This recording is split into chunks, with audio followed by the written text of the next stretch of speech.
On a hot August day in 1899, Ball State University opened its doors as Eastern Indiana Normal University.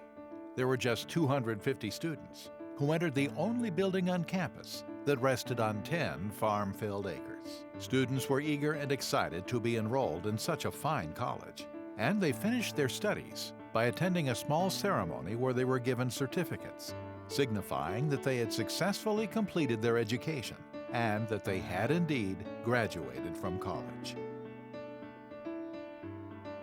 A lot has changed over the years. Today, there are nearly 20,000 students filling more than 70 buildings, spread over more than 1,000 acres. But the one thing that hasn't changed is holding the ceremony that signifies success. It's a tradition that continues today as we celebrate the 176th commencement ceremony at Ball State University. Good morning and welcome to Arts Terrace on the campus of Ball State University. I'm Al Rent, and this is Commencement Saturday at Ball State, the 176th annual commencement ceremony. We're expecting well over 15,000 moms, dads, aunts, uncles, grandparents, and friends of our several thousand graduates who will be going through the ceremony today. Everybody's gathered and seated, and the pomp and circumstance is beginning as the processional moves on. And all of this moves on because we are celebrating commencement.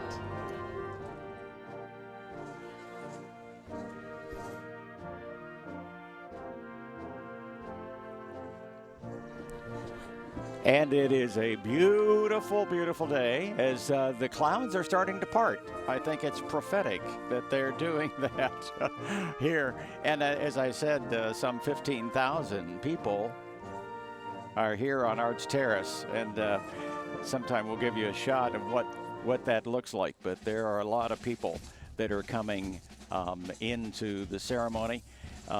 And the faculty and professional staff members are coming in initially in their regalia, along with graduates from the various colleges. There are 7 official colleges. There is an 8th that has been established, not functioning yet, but very shortly, and it is the College of Health. They have no graduates coming through because it was just accomplished yet this year. The Dean and Associate Dean of the College of Communication, Information, and Media, Dr. Roger Lavery and Dean Lori Byers are there. You know, and this is always an absolutely spectacular day, one that everybody loves so very, very much. And as we tell our graduates, this is a ceremony you don't want to miss. This is a ceremony you want to go through because there is a finality to all the years that you have studied hard to earn those honors. The Honors College coming in, it was founded back in 1959 and designated as the University Honors College in '79. It took 20 years. Students who have accumulated a grade point average of 3.3 or higher can graduate from the Honors College, and they will be wearing red and white honors cords. So you may see different cords around the necks of a number of them. College of Communication, Information, and Media is there. That's comprising the departments of Communication Studies, Journalism, and Telecommunications, and the Center for Information and Communication Sciences. We call it, we abbreviate it, called CCIM. It's one of the top 10 largest communications programs in the country. They currently have well over 2,100 undergraduate students, 200 graduate students enrolled, with a typical class size of about 20 or 25. There's the flag for the Miller College of Business. And the Miller College of Business emphasizes a blend of advanced and up-to-the-minute classroom instruction with a kind of learning for which Ball State is known. Their professors know that solid classroom learning is critical but not complete.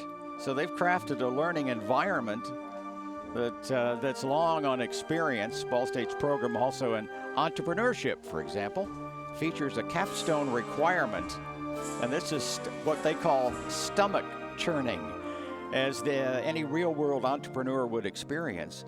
Each student in the entrepreneurship program has to craft a business plan, present it to a special panel of entrepreneurs, and only if they get a stamp of approval from those professionals are they allowed to graduate this week in entrepreneurship. They can graduate with a degree in business, but not entrepreneurship. So they have to sweat it out. And that presentation is not until this week. So literally, they lay it on the line.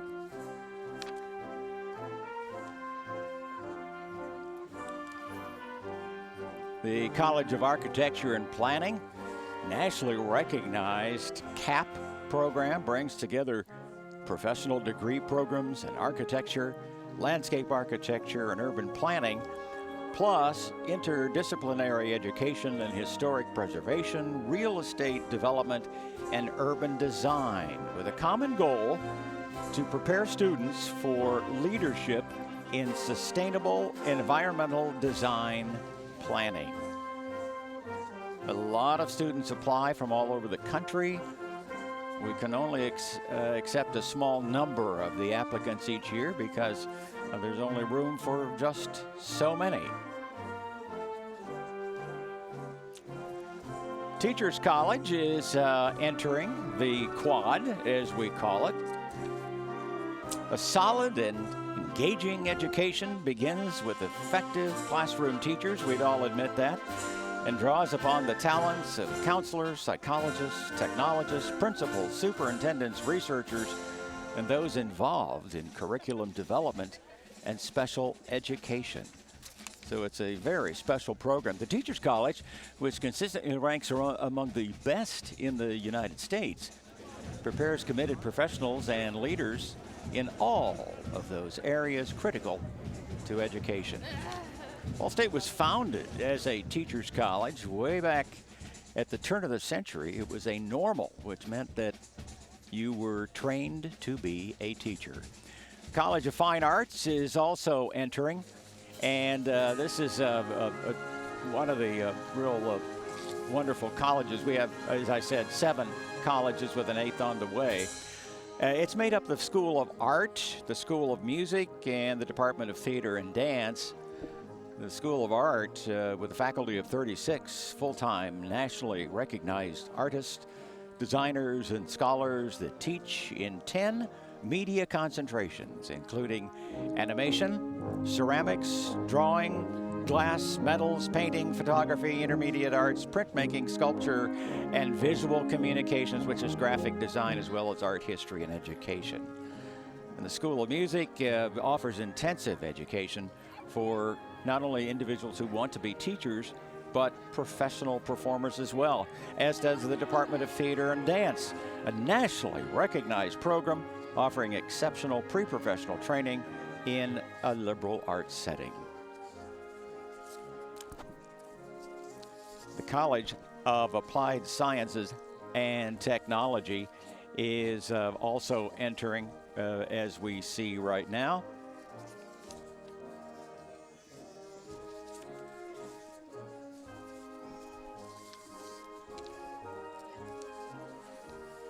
Teaching is the primary emphasis of the College of Applied Sciences and Technology. Their programs are designed to prepare students for careers in a variety of professions and to maximize their cultural, intellectual, and fitness wellness potential through the Department of Technology, Family and Consumer Sciences, School of Nursing, School of Kinesiology, and Military Science.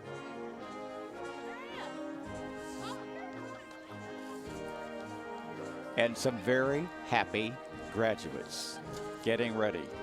They have been seated and they are excited. You know, baccalaureate recipients with outstanding scholastic records are graduated with academic honors, and there are 3 levels of those honors. Exceptional students with a cumulative grade point average of at least 3.9 on a 4.0 scale are graduated summa cum laude. And today we will be recognizing 12 who have accomplished a perfect 4.0 GPA. Amazing. Students with scholastic averages 3.8 to 3.899, magna cum laude, and students with cumulative scholarship averages of between 3.6 and 3.799 are graduated cum laude. You'll notice as we scan, we see some faculty members, a number of happy graduates. At the end of today's ceremony, they'll be asked to take the tassels that hang on their mortar boards and move them to the left side of the mortar board, and that will indicate that we have bestowed upon them their degree, their earned degree. Then later today, they'll go through an additional ceremony where they will actually be acknowledged individually and presented with their particular degree as well.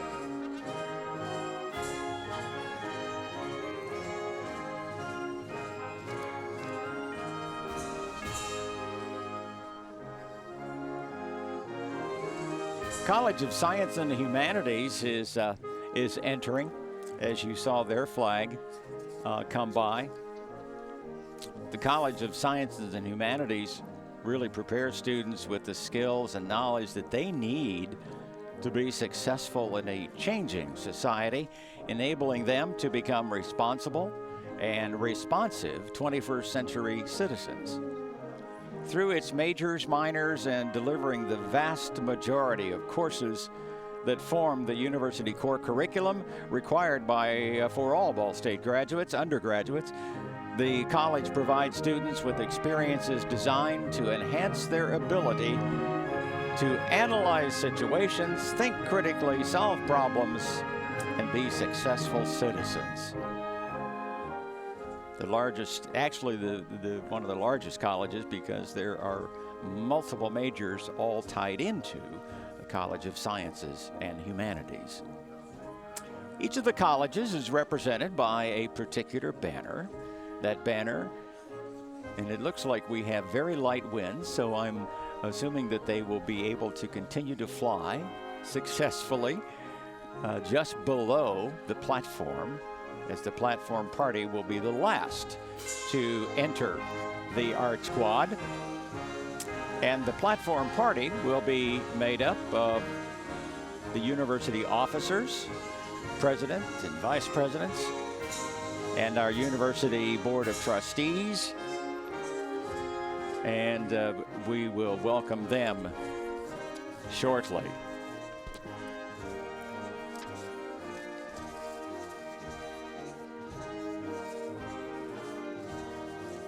You know, to graduate with departmental honors, that's also an opportunity for our students to do really outstanding work.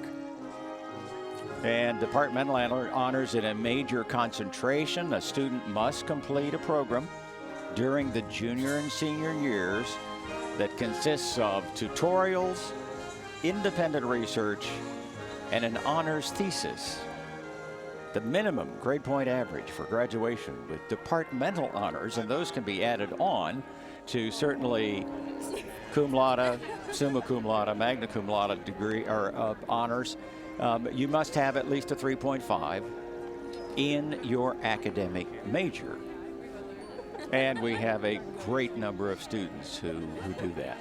Each of the students is provided with a program booklet so they can sort of follow along, but certainly the thing that they're most encouraged about is the fact that today, a special day, as the sun continues to come out, the clouds continue to part, and we are delighted that the weatherman did not let us down. How exciting is that?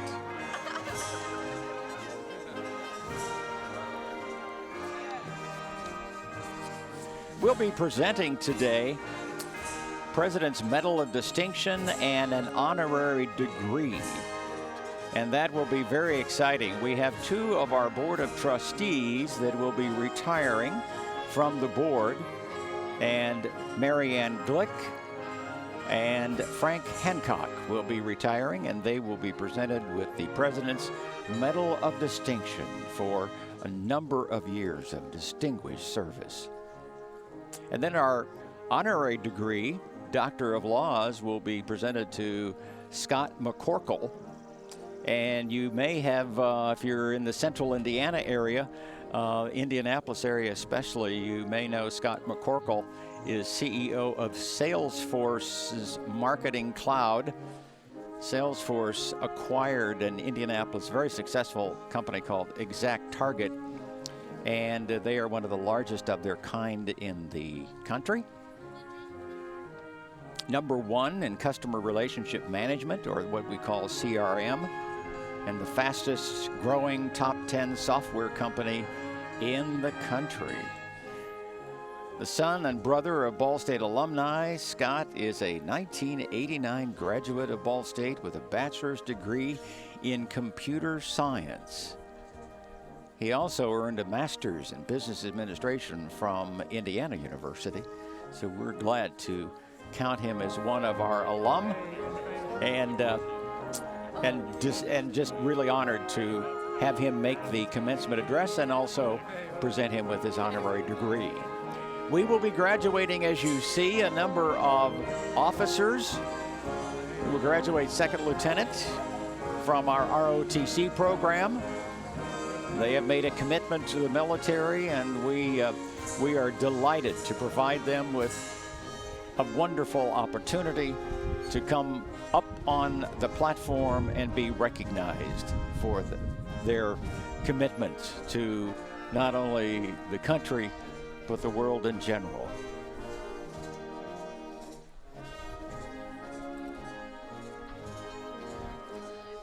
When we say that we are hosting some 15,000 people, we do not underestimate that number of individuals.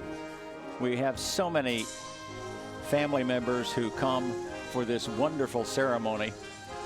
Historically, we have endured large snowflakes, 50-mile-an-hour winds, and sometimes intermittent rain showers. But today, not a problem. It's going to be a beautiful day.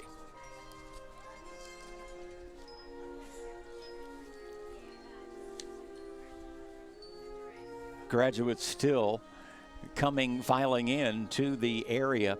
You know, we have individuals who we call faculty marshals and junior marshals, and they really are in charge of helping coordinate and organize and make sure that the graduates and or faculty and certainly our platform party know where and when to move and to be.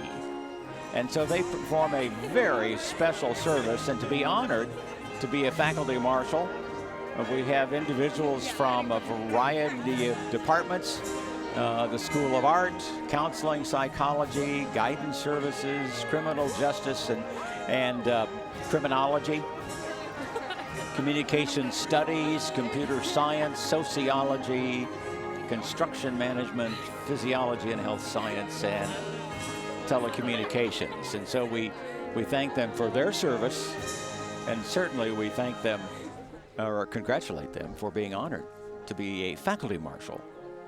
Junior marshals are selected on the basis of high academic achievement and campus citizenship. So they've been very deeply involved in campus, and they have certainly at least another year and maybe a semester on top of that, depending on their major, to stay with the university. And they come from, again, an interdisciplinary number of majors and minors on campus. But we're really delighted to have all of those young individuals serve as junior marshals.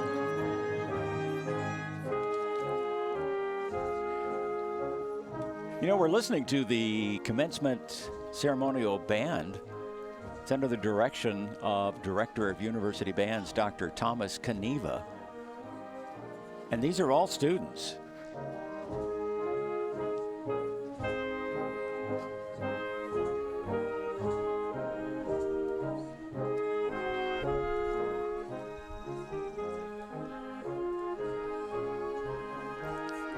There's Dr. Kneva and Richard Collins from our production team. Also got some FaceTime. Congratulations, Richard.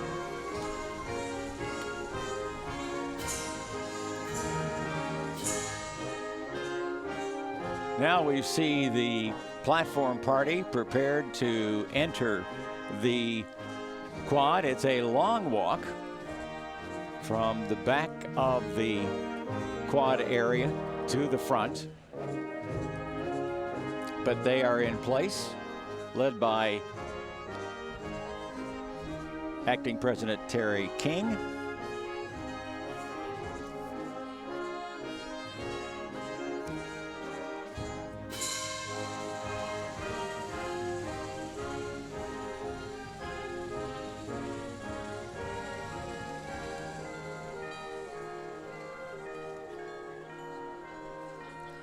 It is quite an honor to be asked to carry the banners of each of the colleges, and individuals from each of the respective colleges are asked to participate. From the Graduate School, Daniel Ingram. From the Honors College, Laurie Lindberg.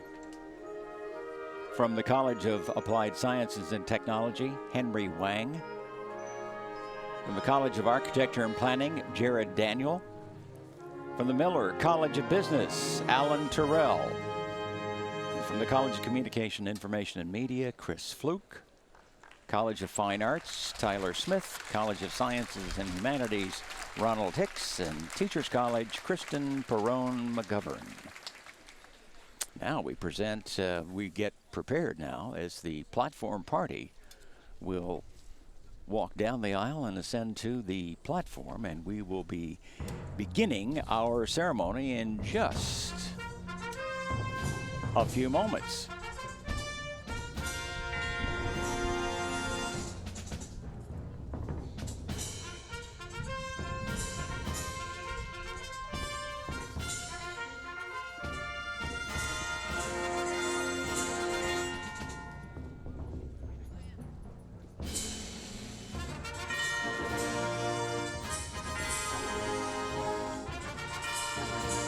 And the platform party is entering, and that is certainly significant in that the full ceremony will begin shortly. James Connolly, the George and Francis Ball Distinguished Professor of History and the Director of the Center for Middletown Studies, carries the mace. And the mace is symbolic of the strength and durability of the institution, Ball State University. Founded in 1899 as a trainer of teachers, evolved to a teachers college and was named university in 1965.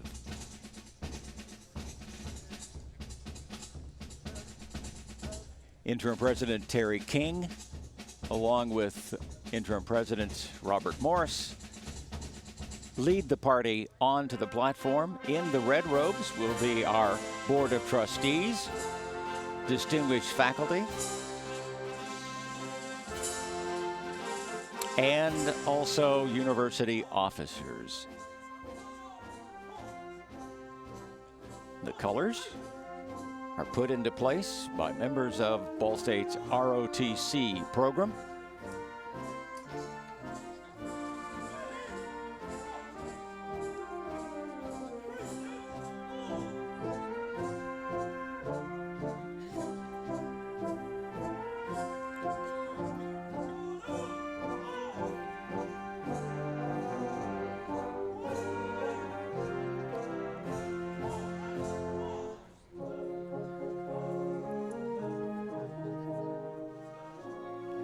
Once the soldiers have left the platform, the party will ascend the steps and they will take their seats And we will begin the 176th commencement ceremony at Ball State University.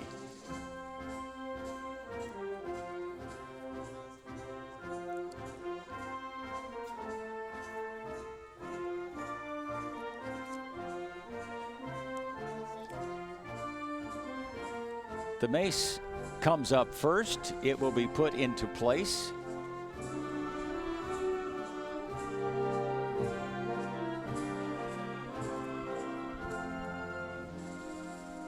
And the remaining platform party will take their seats. It's always fascinating to see what number of our students have done with their mortar boards. Tremendous keepsakes. And you have to admit, some pretty good artwork as well.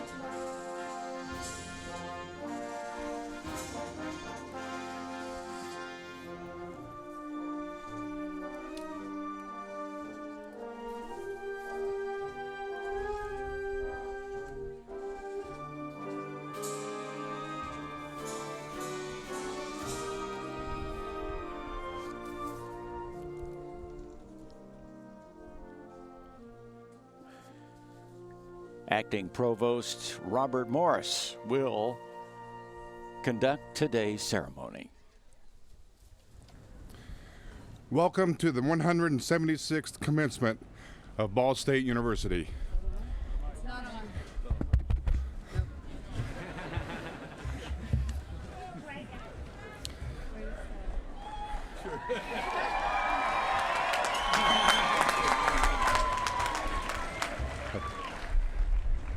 Now? There we go.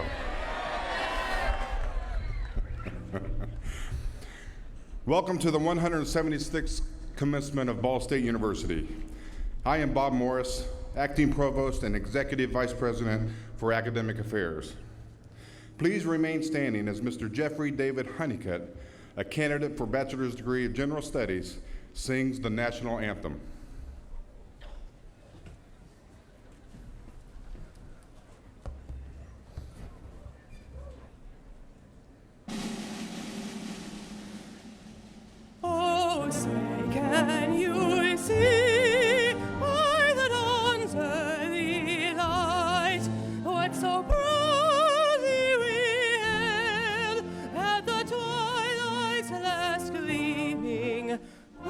Stripes and bright stars through the perilous fight, o'er the ramparts we watch were so gallantly streaming, and the rockets ringing, the bombs bursting in air, gave proof through the night that our flag was still there.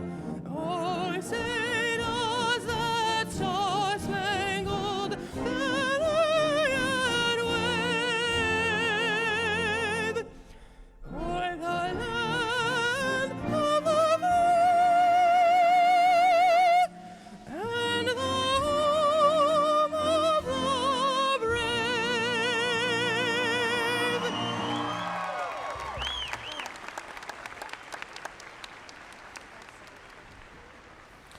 Would you please be seated? Members of the faculty, graduates, parents, and friends, this is a most joyous occasion, and we are glad to have all of you here to share in this important event. It is a very special time for you who are graduating and your families and friends, and we offer our warmest congratulations. I am now pleased to introduce the platform party, the Board of Trustees, the administration, and those participating in today's ceremony. Would you please hold your applause until all introductions are completed? I'll ask the platform party to stand as I call your name. Dr. Charlene Alexander, Associate Provost for Diversity and Director of the Office of Institutional Diversity. Ms. Jennifer Blackmer, Associate Provost for Entrepreneurial Learning. Dr. Marilyn Buck, Associate Provost and Dean of University College. Mr. Wayne Estopanow, Trustee. Dr. Suzanne Rice, Interim Dean of University Libraries. Mr. Lauren Maum, Interim Vice President for Information Technology.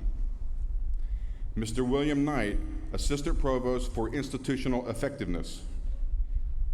Dr. Kay Bales, Vice President for Student Affairs and Enrollment Services and Dean of Students. Ms. Sally Falling, Vice President and General Counsel. Mr. Hollis Hughes, Trustee.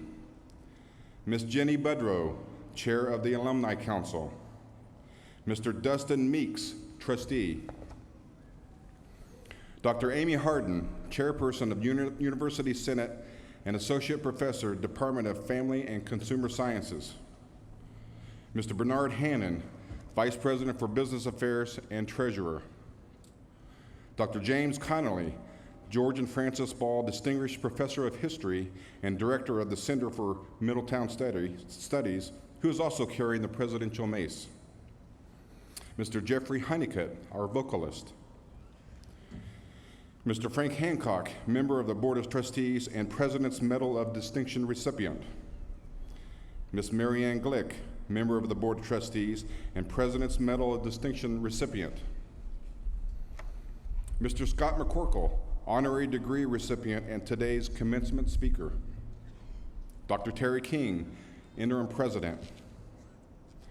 Ms. Renee Conley, vice chair of the Board of Trustees.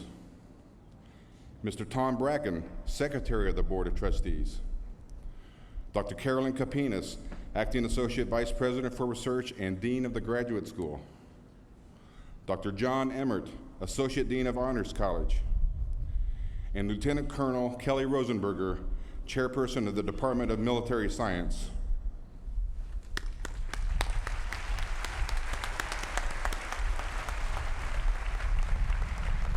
Thank you. You may be seated. At this time, I would also like to introduce the college deans and associate deans who are seated with the graduates. Please stand and be recognized when I call your name. Dean Mitchell Whaley, College of Applied Sciences and Technology, and Associate Deans Jayantha Kandaya and Anthony Mahon. Interim Dean Philip Rep, College of Architecture and Planning.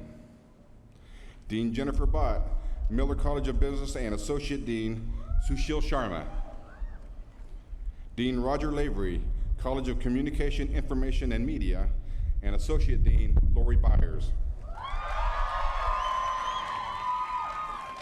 Dean Robert Kavam, College of Fine Arts, and Associate Dean Michael O'Hara. Dean Michael Maggiato, College of Sciences and Humanities, and Associate Deans Jeffrey Grigsby and Susan Johnson. Dean John Jacobson, Teachers College, and Interim Associate Dean Sharon Paulson. And Dr. Deborah Mix, Acting Associate Dean of the Graduate School. Today, our interpreters are Tabitha Poplin and Vicky Sohavi.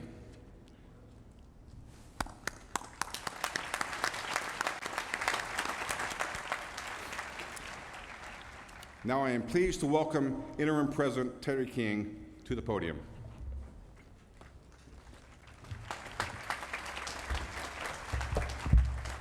Good morning. I'd like to begin by awarding one of the highest honors of this university, the President's Medal of Distinction, to two outstanding recipients. The Ball State University President's Medal of Distinction is presented to individuals who have made significant and unselfish contributions to the advancement of the university, the community, the state, or the nation. I'm pleased to award the first medal to Ms. Marianne Glick, member of the Board of Trustees, in recognition of her leadership, philanthropy, success as an entrepreneur, and loyalty to this university. I ask Marianne to please join me at the podium and for Trustee Conley to assist in presenting this honor.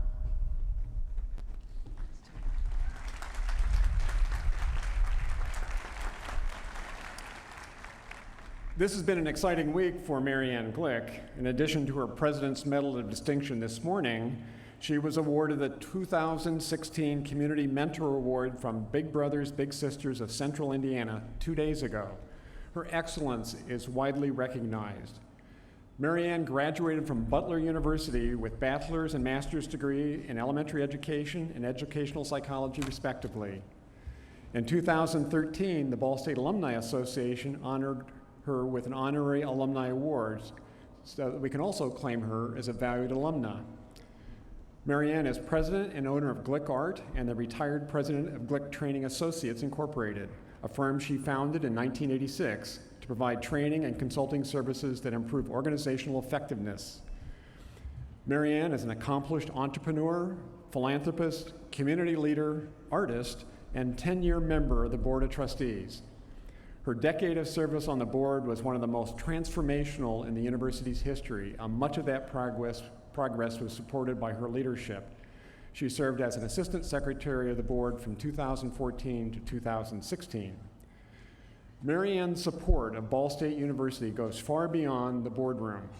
She was instrumental in the creation of the Marilyn K. Glick Center for Glass, which honors her mother's passion for studio art glass. She also helped spur women's donations to Ball State by being an active force within Discovery, a women's group that supports projects and programs at Ball State.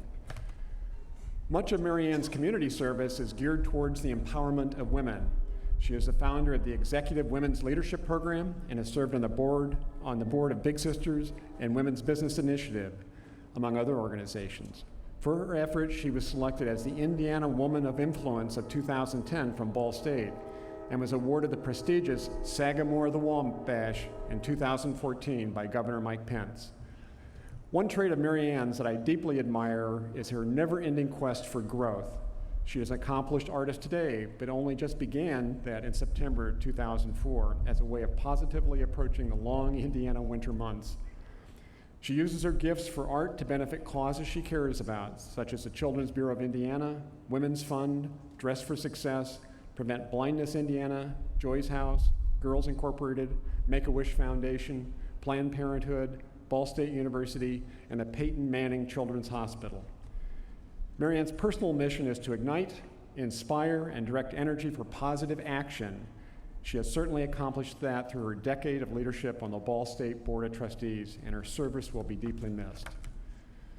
Marianne, today in awarding you the President's Medal of Distinction, Ball State recognizes your dedication, support of the university, and your broad and important leadership in Indianapolis civic organization. It is my honor to bestow upon Marianne Glick the President's Medal of Distinction.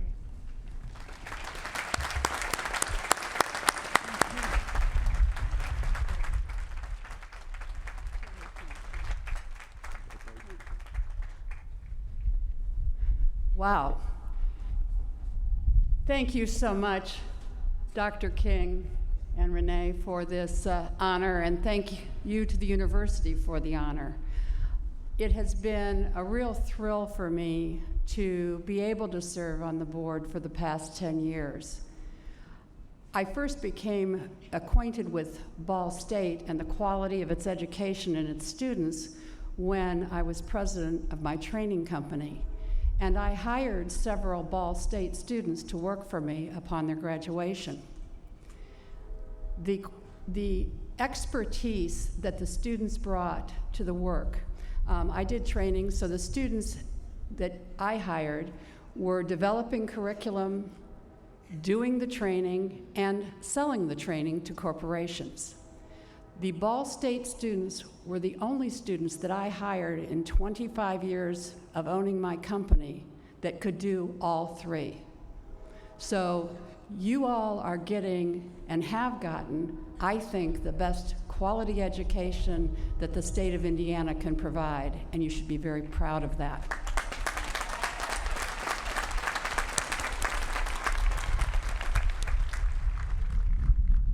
Because of that, when Ball State formed a women's group to make grants to the university, I was asked to be one of the founding members and accepted that joyfully. Through that, I met Dr. Joanne Gora, and she and I became good friends, and she recommended me to the then Governor Mitch Daniels, who appointed me to this board. I've really seen the university grow and blossom even more than it had been 10 years ago over these past 10 years. Looking at the number of new buildings that we have, the excellent facilities, it's just a joy. It was a thrill to be here with my mother when the Glick Center for Glass opened. We had been asked by another university in this state to create a glass center there, and I hope I had some influence in getting it to Ball State instead. And I know that my mother was so happy to know that there would be a number of students as well as community members that could learn the beauty of this art of studio glass. And most recently, this past year, we moved 50 pieces from my mother's collection from the Indianapolis Museum of Art to the Glick Glass Center so that the people of Muncie and the students here at Ball State could enjoy and appreciate the glass.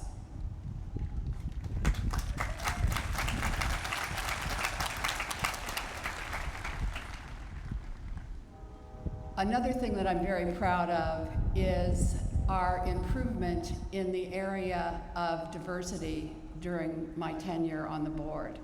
And I would like to give credit to Charlene Alexander as well as Kay Bales for their efforts in this area to increase diversity inclusion both within the student body and within the faculty. Finally, there have been some others people that have touched me here. Obviously, all of the cabinet members, the board members, are not only people that I serve with, but people who have become my friends. And I'd like to recognize one of the graduates from the music and theater department, Lauren Fivick. Lauren and I did a duet together for the Girl Scouts. I was pleased. Hey, Lauren. I saw Lauren perform at the Cabaret 2 years ago. She did such a fabulous job that I asked her to sing a song with me when I chaired the Girl Scout luncheon a year ago. And Lauren, I used that song when I got my award Thursday night. So thank you for helping me out. And thank you for this tremendous honor.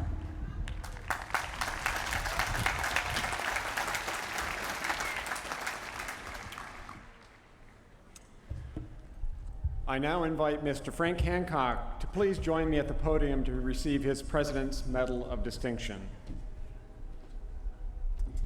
Frank Hancock is a loyal alumnus of Ball State University and successful entrepreneur. Like Marianne, he is in his 10th year as a member of the Ball State Board of Trustees. For 4 years, he served as vice chair and contributed significantly to the transformational decade of Ball State University.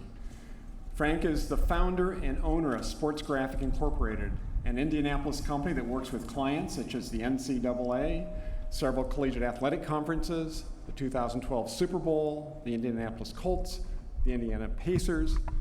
One way that Frank supports his alma mater outside the boardroom is through his work at Sports Graphic.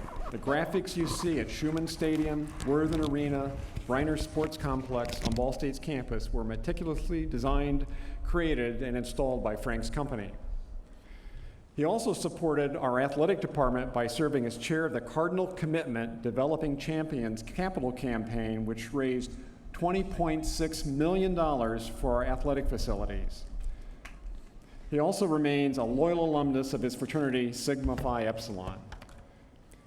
Since earning his bachelor's degree from Ball State in 1970, Frank has been a fixture in the Indianapolis community through his service, work on several organizations and foundation boards. He has been a board member for the Indianapolis Zoo, the Indianapolis 500 Festival, Community Hospital Foundation, the Ball State Alumni Association, and the Indiana Pacers Foundation, among others. Previously, he served as president of the school board for the Metropolitan School District of Warren Township. We will deeply miss Frank's leadership on the Board of Trustees, but are grateful for his dedication and leadership for over the years. Frank, today in awarding you the President's Medal of Distinction, Ball State recognizes your dedicated support of the university and your broad and important leadership in Indianapolis civic organizations. it is my honor to bestow upon Frank Hancock the President's Medal of Distinction.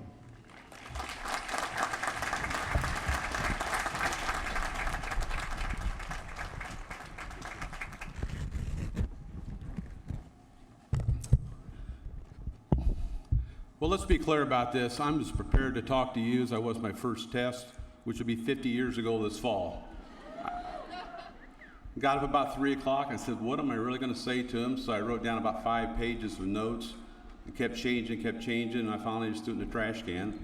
And I said, just get up and speak from your heart, because Ball State is in my heart. This would be a much easier award to give to the university than to receive, but I'll take it. I'll start again. It's 50 years ago this month when I was graduating from high school that I got my acceptance letter from Ball State. Different time, different day, different qualifications. I doubt with the qualifications you all acquired to and met to get in Ball State, I would have gotten a letter back saying no. They would have saved the postage stamp. But like a lot of people in 1966, I got the opportunity to come to Ball State. The opportunity in those days, we had quarters, which means you got 12 weeks to make it or break it. Nobody told you to get up and go to class. You had classes to go to. At that time, Ball State had only been a university 1 year. Everybody talks about this 100th anniversary. Well, it's the 100th anniversary of what was Ball College, Ball State Teachers College. But Ball State University started in 1965. At that time, there was 10,000 students here. The class of 1965 had a little over 600 who graduated. You've got almost 2,800 in your class today. The difference in 1965, 80% of those graduating were from the Teachers College. Today, about 20% are. That's how diverse this university's gotten. And speaking of teachers, I know a little bit later on that we'll acknowledge the classmates who are going on to the service. Let's give an extra pause to the teachers. They're going out, and it's just as big a battle in this country and just as important as this country's future.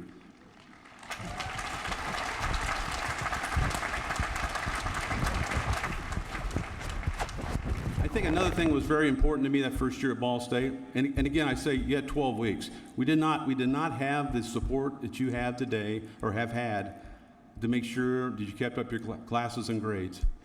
And trust me, if you didn't do it after 12 weeks, your parents were chewing on something besides turkey at Thanksgiving when you came home, because you were out.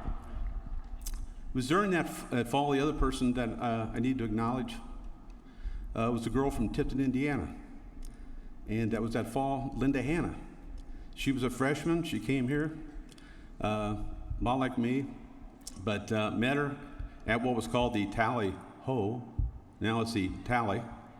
And while I may have fallen in love at first sight, it did take her quite a while. But we've been married 46 years.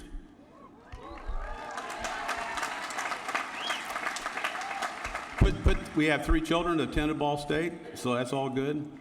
And I tell this class that's graduating, yeah, I've got a very successful company.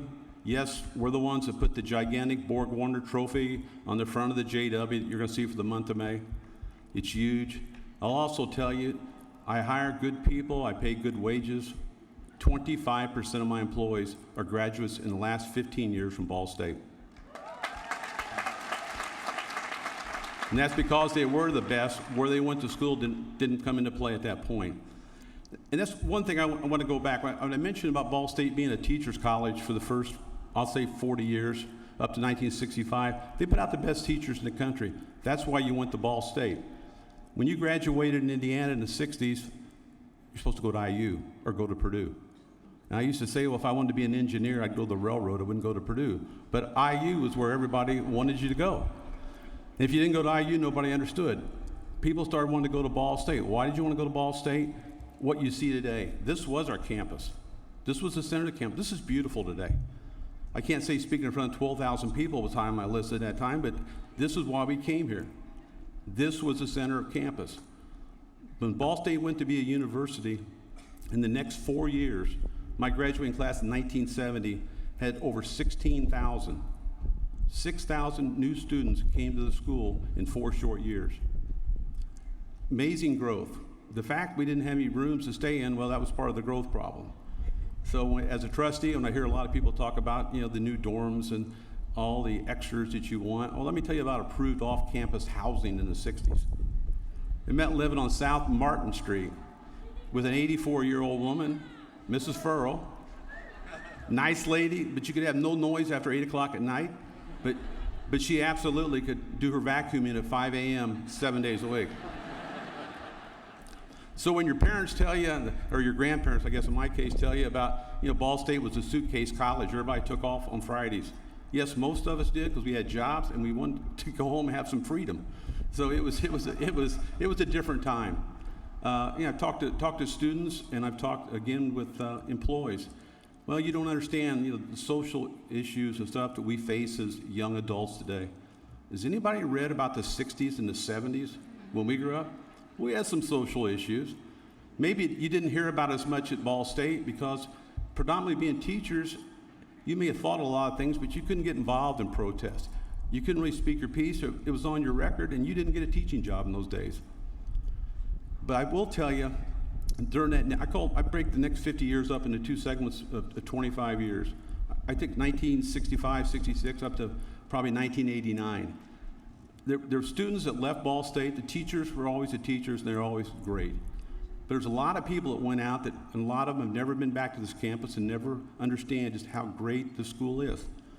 I don't care if it's today's learners for tomorrow's leaders, immersive learning, what's the other? Education Redefined, and my all-time great one, the America's #1 wireless campus, whatever that meant. I don't, but the way I look at it, Ball State has got one slogan. It's a university of continuous improvement, because every year we've gotten better. You're the best class this university's ever graduated as far as ability and scores and expectations, and you'll hold that honor for maybe 12 months. So enjoy it. There's just so much more here, and I think people came to school here. If you're not a teacher, you came here, you worked hard. And this was where you wanted to be. Dave Letterman will tell you he wouldn't be Dave Letterman if he hadn't went to Ball State. Everybody sees him as this former night host and laugh and real fun, loving and all that.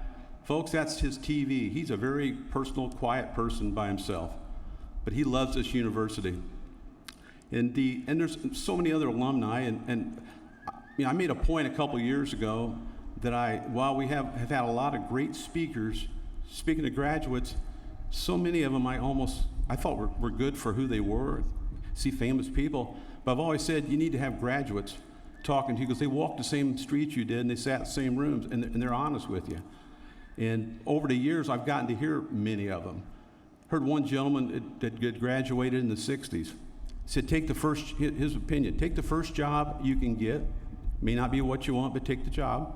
Don't quit it for another job unless you've got one. But if you stay at that job, be the first in, be the last out, do whatever they tell you to do. Just work hard, it will pay off. Oz Nelson, again, may not register with you. He started out working for UPS in a very menial entry position. Well, when he left, like 35 years later, his name was Chairman Oz of UPS, so he did quite well staying with that job, sticking it out. Another one, you get Jim Davis. I think it's wonderful that Jim Davis, at this point in his career, is going to come back to Ball State and bring his talents to teach animation. I think it's wonderful. There was another, I thought up until last year, I thought one of the best speeches I'd ever heard was a gentleman that stood up and graduated in 83 or 84 and said when he came out, you talk about unemployment, well, it was 15% and interest rates were 30%. Everything was negative. No chance for jobs. And he made a point that he wasn't going to be a statistic. He wasn't going to be a mark on somebody's bar chart. He was going to go out and he was going to be successful and nobody was going to keep him from doing it. Well, Brian Mills now is the CEO of Community Health Network. It's about a $3 billion a year medical firm. And what he's got in his right hand is the same thing you're going to have here in a couple hours, a degree from Ball State. And you can do it the same as Brian did. I mean, I think we came out of the 60s and 70s at Ball State graduates. We were qualified, but we kind of had a chip on our shoulder because we weren't held in the same esteem as maybe graduates from other major universities in the state. But I can tell you, that's why I'm so happy Scott's speaking today. Starting in 89, 90, at that era, people started accepting the fact that this university was doing a great job. And they were hiring these people, and as you go out, you're almost like missionaries. You're going out showing that Ball State really is turning out a quality product. And it makes so many alumni like myself so happy, so proud that you're doing that. I go back to last year. Papa John, I thought, had one of the best getting-togethers I've ever heard when he spoke here last year. And it was really difficult getting him. And I know Joanne had tried to get him for a couple of years and couldn't get a return phone call. Now it comes down to how much money you're going to ask for. I couldn't get him. I'm a friend of Peyton Manning. I knew Peyton knew him, so I called Peyton. I said, tell him I don't want anything but his time. Let me know how to get a hold of him. Well, next day my cell phone rings. I answer it, yeah. Frank Papa, how can I help you in Ball State? I was like, what? And he was calling from Louisville, and I explained to him that I had just listened to a wonderful speech from a very important person. It talked about the rise and the fall of the Berlin Wall. And I said, you know, everybody out in the audience hadn't even been born when it came down, let alone when it went up. And I said they weren't relating. I said I need somebody to come and just speak to them about, you know, how's it to be, John? How's it to work hard? And if you were here last year, and the adults, he came out and said, you know, you get up every morning, you work hard, and you kick butt all day until you go to sleep, and you get up the next day and do it again. He said, you see him successful now. He's got 5,000 stores. He's flying around in jets. But he said, you didn't see me washing pizza pans every night. You didn't see me within a verge of bankruptcy. Had to sell my only car. He goes, you got to work hard to get where you're going to get. It made me think back a little bit when I called Ball State's going out party. It was 1989, 1990 in Indianapolis at the RCA Dome. And the men's basketball team was either in the first or second round of the NCAA tournament. And they had a large gathering alumni did at the convention center. And I would say there's 200 or 300 people there. Then all of a sudden you started making contacts with people. And people that I'd worked with for 20 years in Indianapolis on several different, you know, business decisions, civic decisions, helping change Indianapolis. Like, what are you doing here? Well, I went to Ball State. And it's like a coming out party for Ball State. And one of them was Tony Smith, who'll be speaking to business school today. And Tony he's the incoming foundation chairman. I'd known Tony for 15 years and didn't know he went to Ball State.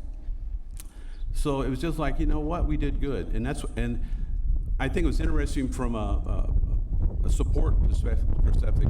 From 65 to 1989, the university received gifts totaling somewhere in the area of $60 million.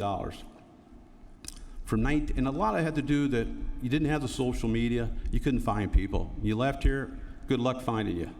I will tell your class, you might as well have an ankle bracelet on because we're going to know where you're at. We're going to follow your careers. I will tell you, the class since 1990 up through this year, there's been nearly $360 million of private money invested in Ball State University. And to keep this university going to that level, you've got to have that kind of support.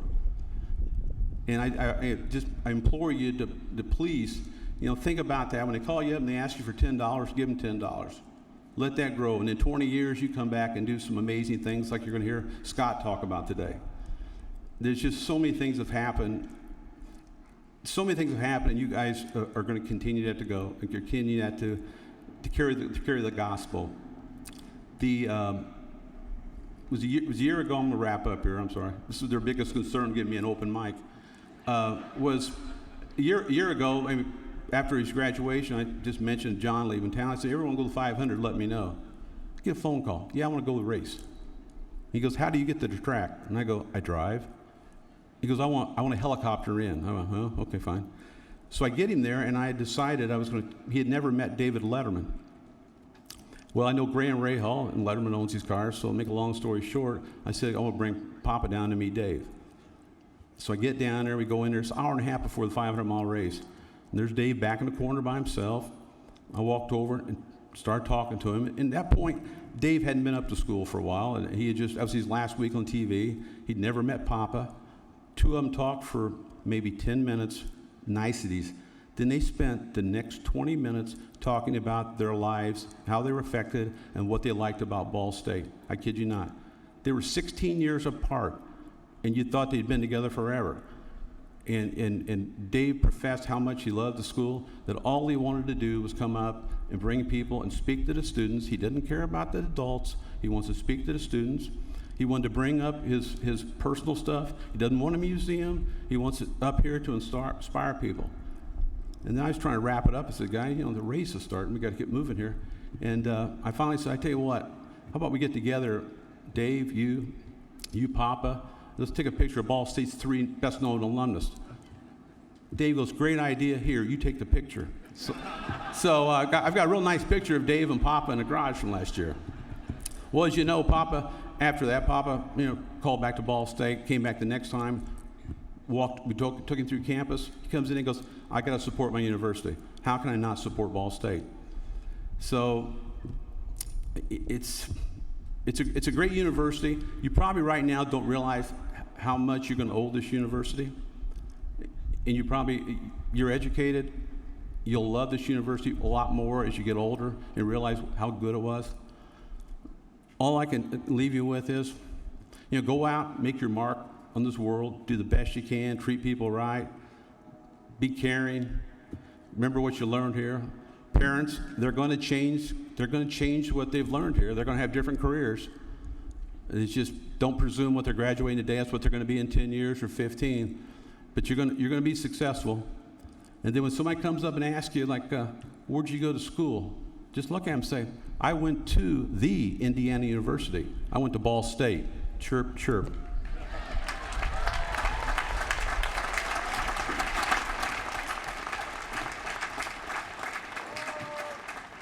Thank you, Frank. We will now proceed with the conferral of the honorary degree. I ask Trustee Conley, Trustee Bracken, and Acting Provost Morris to assist. Scott McCorkle, would you please present yourself for the awarding of the honorary degree? It is a special moment for the university to confer an honorary degree on individuals who have demonstrated remarkable achievements. It is especially significant and meaningful when we bestow such an honor on one of our own. Scott is the son and brother of Ball State alumni. He is a 1989 graduate of the Ball State University with a bachelor's degree in computer science. He also earned a master's of business administration from Indiana University. Scott has played vital roles in some of Indiana's all-time biggest technology success stories, which contributed to his selection as a 2016 Mira TechPoint Award trailblazer in technology just this past week, an award that recognizes visionaries whose contributions have lasting and significant impact on the Indiana technology ecosystem and our state. He began his career at Borg Warner's Automotive Technology Research Center, developing computer vision-guided robotic systems, and then spent several years at Eli Lilly and Company in Lilly's research laboratories. Scott then worked for Software Artistry, the first publicly traded software company in Indiana, where he was responsible for product development. Software Artistry was acquired by IBM. After some time at IBM, Scott joined ExactTarget, a pioneer in the digital marketing software industry, where he led the product and strategy teams and became president of the company. ExactTarget was acquired by San Francisco-based Salesforce, and Scott is now CEO of Salesforce Marketing Cloud, based in Indianapolis, which is Salesforce's second largest US location. Salesforce is the fastest growing enterprise software company in history, and according to Forbes magazine, is the most innovative company in the world 4 out of the last 5 years. We are honored to have technology executive Scott McCorkle serve as our 2016 commencement speaker. Scott, in honoring you today, Ball State recognizes your entrepreneurial spirit, commitment to innovation in Indiana's rapidly growing technology sector, and commitment to your alma mater. By the authority vested in me by the Board of Trustees of Ball State University, I hereby confer upon you, Scott McCorkle, the degree of Doctor of Laws honoris causa, with the rights and privileges thereunto pertaining, and award you this diploma and testimony thereof, and present you the academic hood of this degree.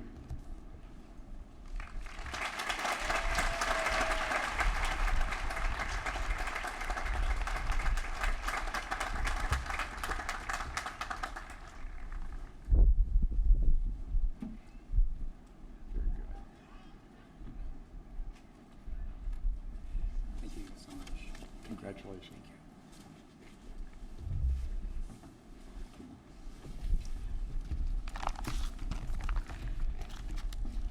Congratulations, class of 2016. You made it. I am so honored to be here. Am I the first computer geek to do the commencement address? I'm pretty sure I am. Thank you to Dr. Robert Morris, Acting Provost and Vice President for Academic Affairs, Interim President Terry King, members of the Ball State University Board of Trustees, Vice Presidents, and members of the University Cabinet.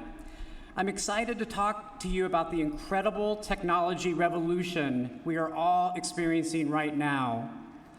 But first, let's start 27 years ago. I was sitting exactly where you are right now, literally, but with one big difference.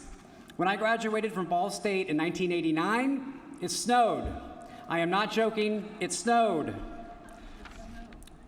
When I came to Ball State, Muncie was by far the biggest city I had lived in. I grew up in rural Indiana, miles from the nearest gas station, and I worked on a farm. When I was 13, in a moment forever etched in my brain, my parents surprised me with an Apple IIe computer. I'm going to thank my parents again for this gift, which I knew required great sacrifice on their part because it changed my life. I learned to program the hell out of that computer. I still don't think my high school chemistry teacher believed me when I told him I programmed it to do my chemistry homework, but I did. And I think I need to clarify with a research PhD chemist behind me and a PhD chemical engineer behind me, it was my stoichiometry homework. I came to Ball State for computer science, and I was very lucky to have Dr. Earl McKinney take interest in my studies. He introduced me to the co-op program where I alternated between going to school a term and working a term. It took 5 years, but it really helped me pay for college, and I learned a lot. I work for BorgWarner Automotive here in town and at the Research Center in Chicago, programming computer vision guided robotics. As you heard in the generous introduction from Interim President Terry King, I've been fortunate to have a long career working at some exciting tech companies. I'm incredibly honored to be speaking to you today as CEO of Salesforce Marketing Cloud based in Indianapolis. We are part of the San Francisco-based Salesforce, the fastest growing enterprise software company in history, and according to Forbes magazine, the most innovative company in the world for the last 5 years. The software we create is called CRM, which means Customer Relationship Management. We help companies connect with their customers across sales, customer service, digital marketing, and more. Just yesterday, we announced that we are expanding our presence in Indiana with significant new investments, including plans to add 800 new jobs, as well as announcing our new regional headquarters, which will be known as Salesforce Tower, Indianapolis.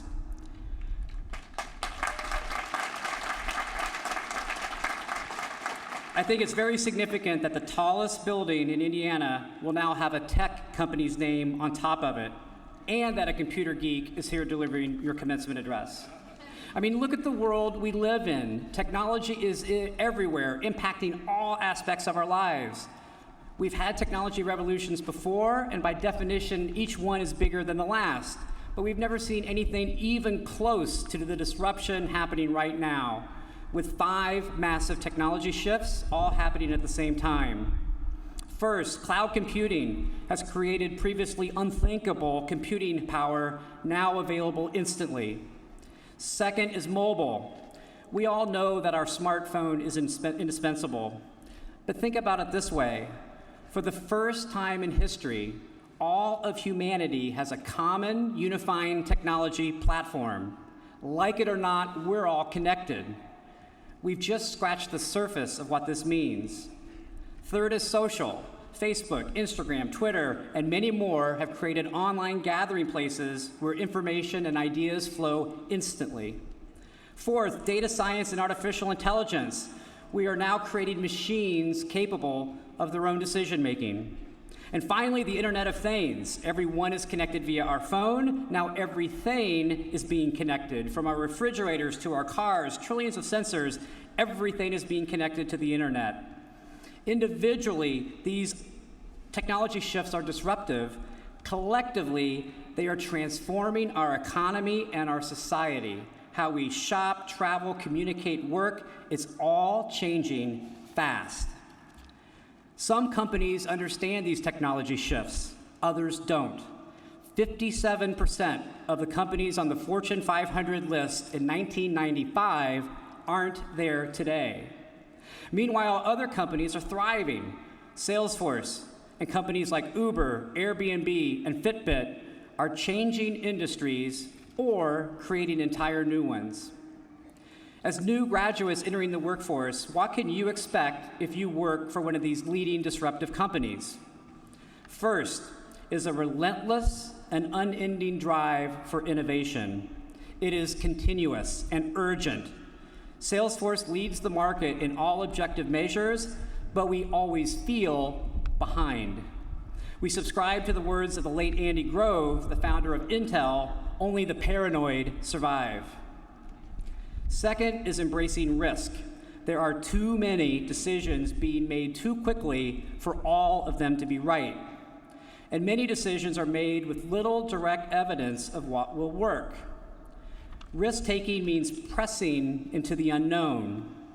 Many companies stop short of what they could achieve because they don't press hard enough into the unknown. And often, the only way to know how far an idea can advance is to press until something breaks. And the third way I would describe working for a company like Salesforce is embracing change. Everything is changing, and change is a continual backdrop for every decision we make.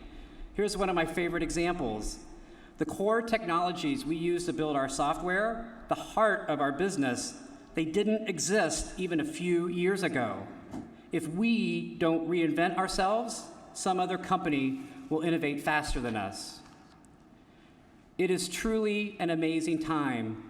I'm envious of you starting your careers right now with so much potential ahead of you. Whatever career that is, business, teaching, science, healthcare, all businesses, all schools, all hospitals are navigating this change that we are talking about today. Please understand that your new employer isn't somehow magically figuring out what to do with you along just for the ride. They are hiring you to help solve these problems. At Salesforce, there is no department of innovation. Everyone is expected to innovate. This is why a university education is so important, and it's why today is such a big day for you. Ball State has prepared you for your given field of study, yes, but the most important job of a university is to prepare you to be lifelong learners who embrace and lead change. Companies today need self-starters who think critically, evaluate alternatives, and approach problems with a fresh, creative mindset. Earlier, I mentioned embracing risk. Not all decisions or ideas will work, which means some will fail. Being resilient and understanding that failure is an inevitable complement to success is very important for you to understand. I spent a lot of time in Silicon Valley, and let me tell you about Silicon Valley for a moment. One of their biggest buzzwords is pivot. It sounds like a basketball move, maybe a dance, but what it means is this. So many companies are trying so many ideas that many, probably most, just flat out won't work. Trying is highly valued in Silicon Valley. Trying out an idea, and if it doesn't succeed, quickly shifting focus and moving to the next iteration of that idea. It's all about how you handle failure, not if you fail. You move on and try again, you pivot. I have met thousands of people in hundreds of companies in my career, and I can say with complete certainty the one characteristic that most strongly correlates to success is a willingness to try. It is moving from doing nothing to doing something. You don't know until you try. A big mistake so many people will make is letting perfect get in the way of good. If you wait until everything is perfect, you'll never start, and you won't learn from your mistakes. People and companies that are successful understand this. Trying applies to any stage of your career. suggesting an idea to your boss, starting a new company, launching a new product, suggesting some improvement. As the hockey great Wayne Gretzky said, you miss every shot you don't take. Can this be scary? Yes. In my experience, there are two kinds of people in the world: those who feel some fear and anxiety before trying something new, and those who lie that they don't feel any fear before trying something new. Of course, it's scary, but you have to try. I have lived this advice that I'm giving you. I used to think that my own fear would vanish as my experience grew. I almost expected that a secret playbook would be revealed to me on how to do everything the right way. Alas, there is no secret playbook. The next challenge is always bigger than the last challenge, but I've kept trying. Not everything has worked. In my background, you heard of a company called Software Artistry that was acquired by IBM. Before joining ExactTarget in 1999, I started a company. That period of time saw me become a self-made millionaire at age 29, and then losing all of that, my entire life savings, by 35. There is no way I would be where I am now in my career without these experiences. You learn the most on the edge of change in situations you've never seen before, and there's nothing like a failed startup to create an edge. Very importantly, I am not telling you all to go out and fail. Rather, I'm imploring you to try and to understand that failure and success go together. Let yourself dream about what's ahead of you. Don't let fear stop you from trying. Understand that you will learn the most from those opportunities that encourage taking risks, and risks can lead to great success or failures. You will learn so much from both. To the class of 2016, congratulations, and thank you so much for having me.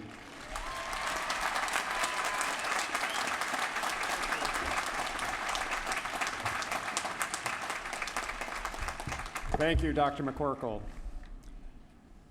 Acting Provost Morris, we are now ready to proceed with the awarding of degrees. We will proceed with the hooding of the doctoral and specialist in education candidates. Will the candidates for all doctoral degrees and education specialists please rise? Interim President King, as Acting Provost and Executive Vice President for Academic Affairs, I present to you those candidates who have completed all of the requirements for the following advanced degrees: Doctor of Arts, Doctor of Ideology, Doctor of Education, Doctor of Nursing Practice, Doctor of Philosophy, and Specialist in Education.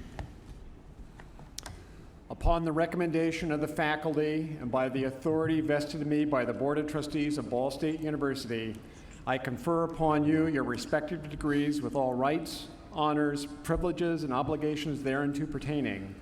The diploma of the university shall forever be the testimony recognizing the very high level of intellectual accomplishment that you have attained. I welcome you to the ancient and honorable company of scholars. Congratulations on your special accomplishments.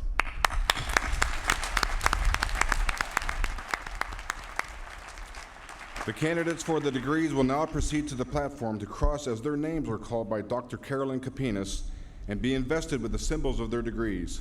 Dr. Deborah Mix, Acting Associate Dean of the Graduate School, will lead the candidates to the platform.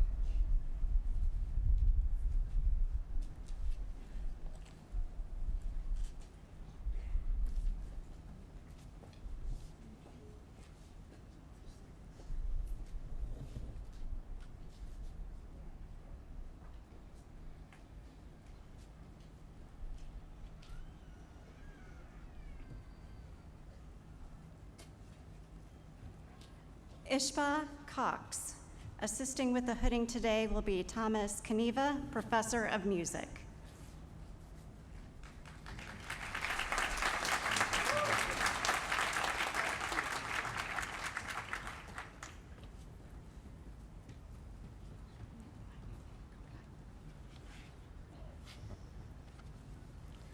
Joseph Allen Deal. Assisting with the hooding today will be Murray Steib, Professor of Music History.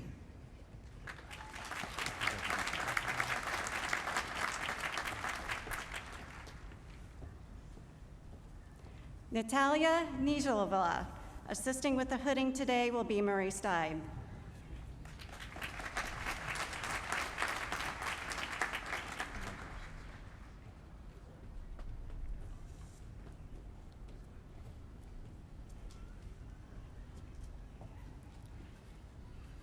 Renee Ruth Timby. Assisting with the hooding today will be Andrew Crow, Assistant Professor of Music Performance.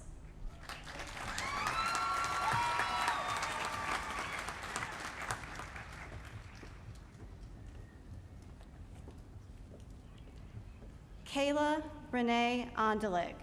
Assisting with the hooding today will be Blair Maturin, Audiologist, Department of Speech Pathology and Audiology.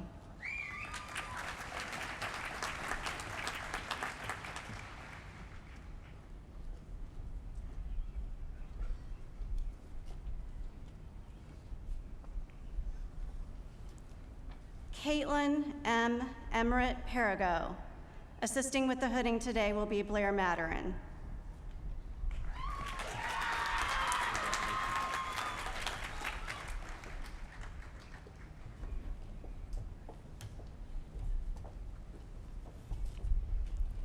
Elham Magaraban. Assisting with the hooding today will be Blair Maturin.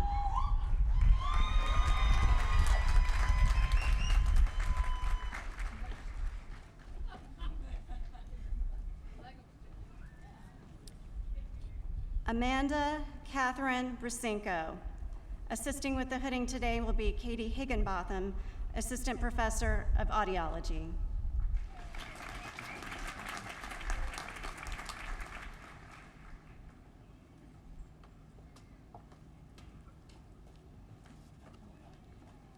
Natalie E. Spork. Assisting with the hooding today will be Lauren Schaefer, Associate Professor of Audiology.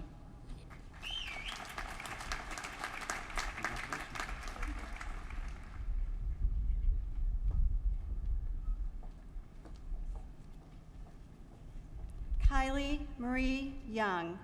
Assisting with the hooding today will be Lauren Schaefer.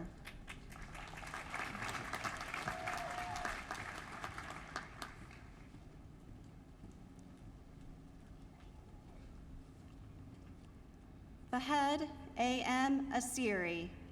Assisting with the hooding today will be Lisa Puffpath, Associate Professor of Special Education.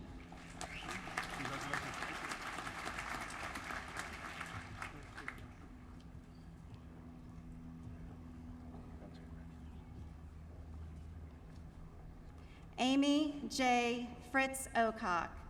Assisting with the hooding today will be Nina Asel, Professor of Special Education, and Lisa Puffpath, Associate Professor of Special Education.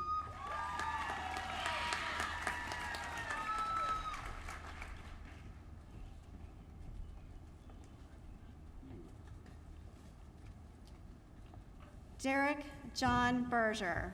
Assisting with the hooding today will be Roger Wessel, Professor of Higher Education.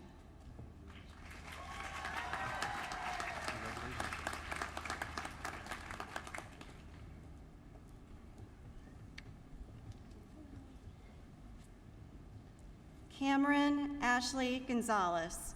Assisting with the hooding today will be Marilyn Quick, Assistant Professor of Educational Leadership.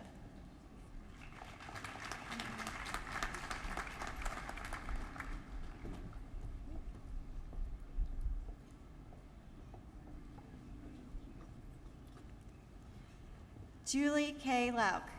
Assisting with the hooding today will be Marilyn Quick.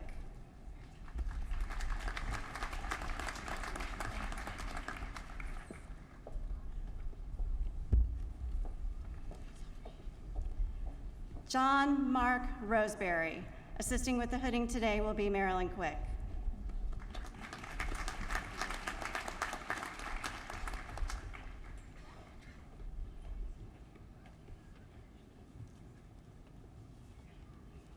David William Pillar. Assisting with the hooding today will be Joseph McKinney, Professor of Educational Leadership.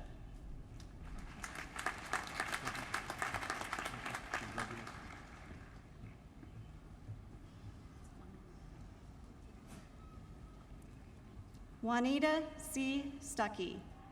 Assisting with the hooding today will be Susan Wilczynski, Classman Family Distinguished Professor of Special Education.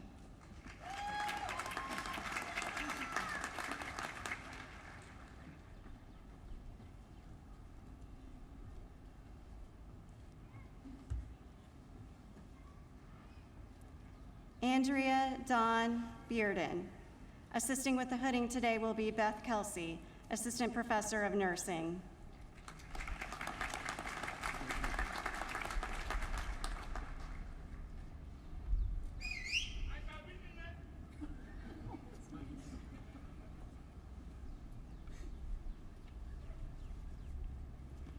Funmaleo Idojabi Aina.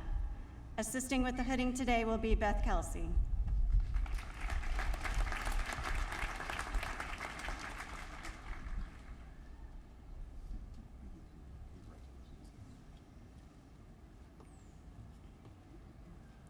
Andrea K. Valentine.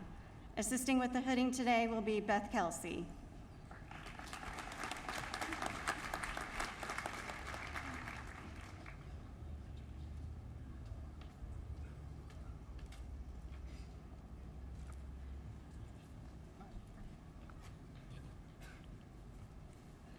Jewel Ann Crawford. Assisting with the hooding today will be Deborah Siley, Associate Professor of Nursing.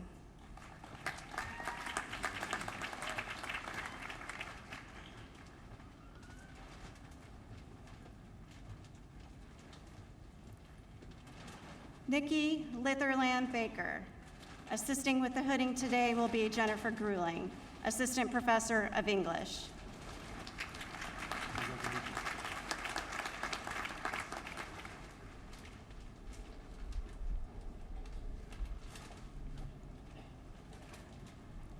Elizabeth Buck. Assisting with the hooding today will be Jennifer Gruling.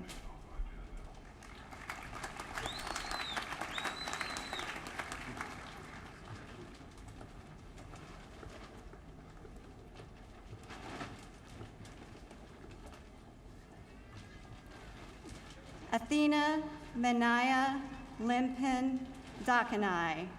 Assisting with the hooding today will be Gerald Cassidy, Professor of Educational Psychology.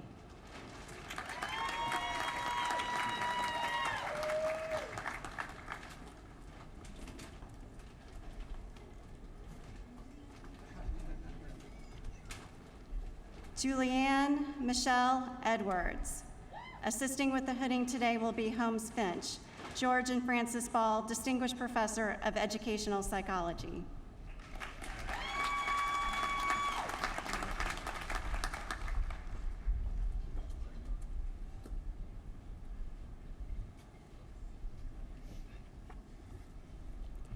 Danielle Ellis.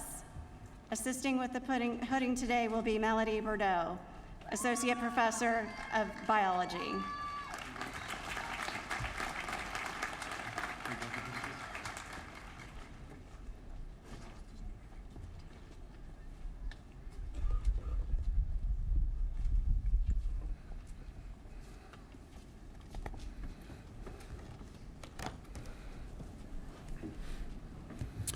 We will now present the candidates for master's degrees.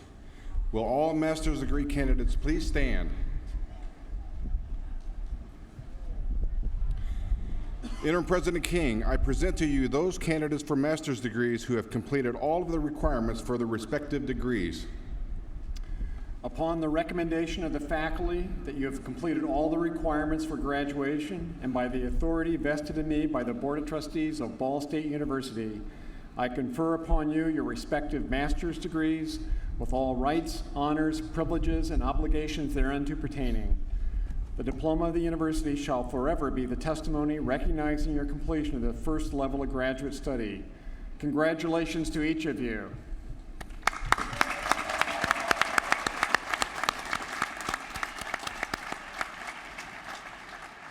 You may be seated. Dr. John Emmert, Associate Dean of the Honors College, will announce the honors recognitions.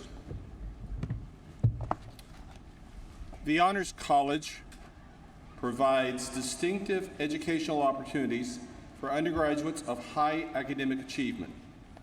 In addition to their major and minor concentrations, students in the Honors College must complete the Honors Core curriculum, consisting of 6 core courses in the liberal arts and sciences, and 2 additional honors colloquia that focus on critical analysis of issues in areas of faculty expertise.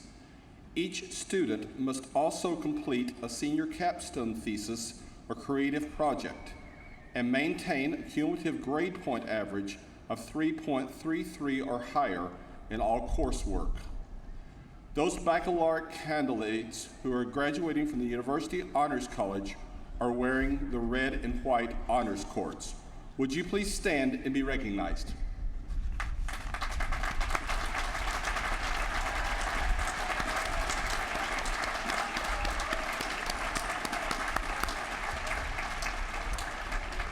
You may be seated. Departmental honors are awarded to those students who graduate with a minimum grade point average of 3.5 in their major. They must also complete special work in their major, as well as some form of thesis or creative project. Will you please stand and be recognized?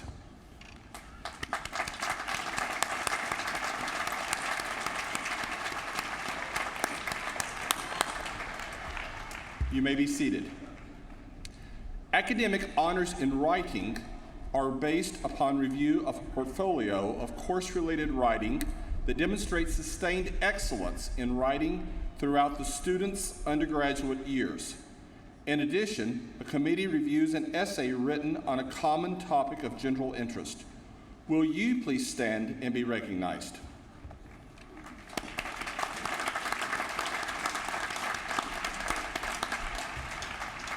You may be seated. We recognize associate degree students who have achieved a 3.6 or higher grade point average with the designation Associate Degree of Academic Distinction. Will the students graduating with this recognition please stand and be recognized?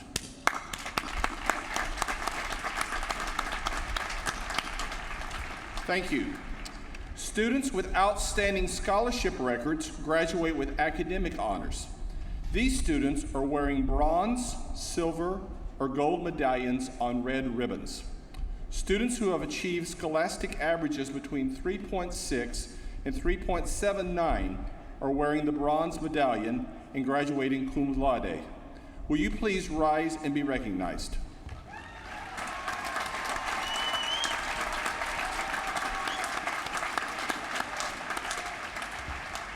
You may be seated.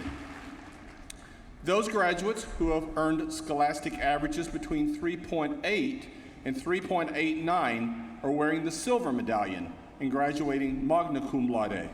Will you please rise and be recognized?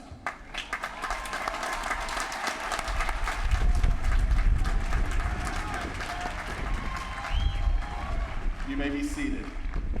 The highest scholastic honors given by the university go to those students whose scholastic averages are 3.9 or higher. These graduates are wearing the gold medallion and are graduating summa cum laude. Will you please rise and be recognized?